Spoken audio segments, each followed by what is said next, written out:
fica muito em escândalo, né? Sim. E o passado de cada um é importante, falar sobre a trajetória, mas o brasileiro está precisando de muitas propostas em várias áreas, né? Eu queria saber o que o Renan faria como presidente da República nessa questão fiscal. O Brasil está enrolado nos números e a gente está vendo que o buraco está cada vez mais embaixo.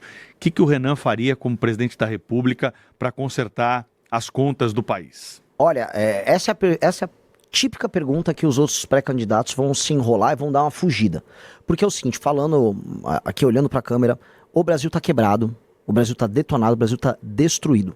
E do ponto de vista fiscal, isso significa que as contas públicas estão indo para uma rota de colisão, elas vão estourar, os impostos para segurar isso vão ter que aumentar, os juros já estão altos, eles vão aumentar, inclusive o dólar voltou a subir, ou seja, a situação fiscal do Brasil é um país que está quebrando. E nós, se você quiser, você que está me ouvindo, quiser comprar um celular e conseguir pagar ele, não se endividar, ter emprego, nós vamos precisar fazer uma série de reformas que vão doer em muita gente interessada. Grandes empresários que querem renúncias fiscais, mas nós vamos precisar mexer, por exemplo, em outra reforma da Previdência, nós vamos ter que fazer uma coisa que é difícil de explicar aqui pro público, mas chama-se desindexação de certos gastos. Nenhum candidato vai falar isso, porque eles querem seu voto. Eu não vou mentir, eu não sou estelionatário, então eu vou falar para vocês, eu vou ter que desindexar os gastos do BPC, ou seja, o reajuste deles não vai ser feito através da base do salário mínimo, do aumento do salário mínimo, mesma coisa com a própria aposentadoria, eu vou cortar todos os privilégios possíveis do judiciário, fazer isso vai me liberar um espaço fiscal de 250 bilhões por ano. É isso que um presidente precisa fazer. A única coisa séria que um presidente precisa fazer, assim, na transição de mandato dele. Todos os outros não vão falar isso, porque isso tira voto. Mas eu tô aqui pra falar a real. E eu vou voltando até, linkando com a pergunta anterior. É por isso que eu vou ganhar. Porque eu tô falando a real, eu vou falar pros outros, ô Lula, você não vai querer fazer essas reformas? Bota no cartório. Flávio, bota lá, registra em cartório.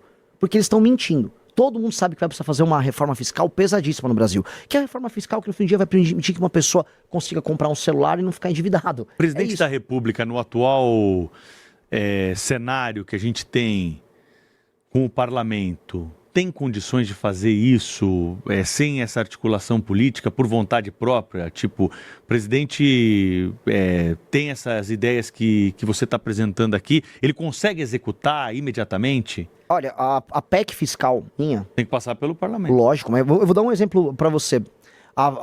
Eu não só falo. Esse projeto que eu falei fiscal já está protocolado na Câmara dos Deputados pelo meu partido. A gente já tem coisa de 70 e 80 assinaturas coletadas junto ao parlamento. E a ideia é eu conseguir o número necessário já para botar em tramitação. Eu quero passar essa reforma na transição. É uma reforma que economiza 3,3 trilhões de reais em 10 anos. E aí a gente não vai ficar tendo que discutir todas as vezes nos programas políticos aqui a questão fiscal. É pra gente resolver de vez.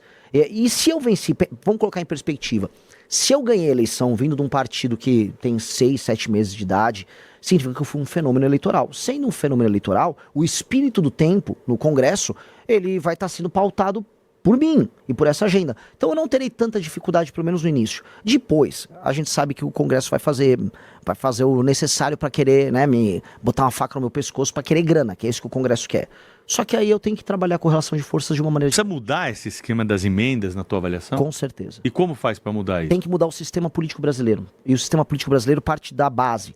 Eu não quero, assim, me estender que essa história é fascinante. Eu rodei o Brasil, rodei o Maranhão, rodei cidades do interior do Nordeste, cidades que nem sequer deveriam existir do ponto de vista institucional.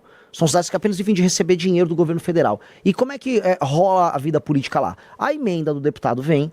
O prefeito, ele opera a emenda, desvia um dinheirinho para comprar voto na eleição. O outro, ele faz um show com o Wesley Safadão ou com algum cantor para poder, né, amealhar o apoio da população. O deputado ganha em cima disso. Nós vamos mudar todo esse sistema. A gente vai fundir as cidades pequenas. Nós precisamos, porque as cidades estão quebradas. E nós vamos fazer uma reforma, que eu chamo de lei de responsabilidade gerencial, que vai condicionar o recebimento das emendas por parte do município, e inclusive o fundo partidário e o fundo eleitoral para os partidos, mediante desempenhos de gestão. Então, se um prefeito ele tem um bom resultado em educação, em saúde, ele ganha pontos. Esses pontos autorizam o município a ganhar emenda. Se ele não faz isso, ele não recebe emenda. E aí o município dele tem que se fundir com o município ao lado. E o partido dele tem o fundo partidário e o fundo eleitoral condicionado, veja só, ao desempenho dos prefeitos que estão filiados naquele partido.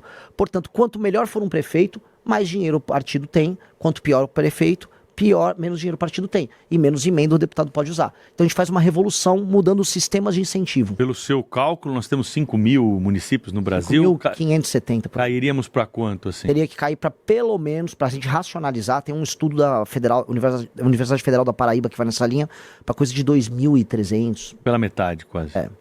Porque a maior parte dos municípios... Agora é uma briga política imensa, né? Você vai lutar contra todo mundo, pô. Mas... E aí é PT, é PL, MDB, Centrão, União Brasil, todo mundo tem prefeituras. Todo mundo tem prefeituras, mas todos sabem, eu inclusive fui agora na Marcha Nacional dos Prefeitos, que não tá dando para pagar essa conta. Sim, é uma irracionalidade. E tem um problema, o Centrão, ele é um carrapato. Esses políticos que você estava citando, eles são carrapatos. O carrapato, o máximo de consciência que ele tem é assim, ó, o boi não pode morrer. E o carrapato percebeu que o boi tá morrendo. Então eles, pode reparar que em vários momentos da história recente do Brasil, chega um momento de colapso, aí eles participam das reformas. O governo Temer foi isso, aconteceu em alguma medida no governo Itamar Franco, no próprio FHC, até no governo do Collor teve. Então o carrapato, que são esses caras, já estão vendo, olha, a gente tá sugando demais. Vai ter que fazer alguma coisa pro bicho não morrer. Pois bem, o boi Brasil tá morrendo, ele morre em 2027. Então eles vão ter que participar de um conjunto de reformas. O que é minha pré-candidatura? É a versão mais radical dessas reformas. É a reforma mais agressiva pra gente resolver o Brasil. Se a pessoa quiser viver num país sério, vai ter que fazer essas reformas que eu tô falando. E eu vou ter que convencer as pessoas e os políticos.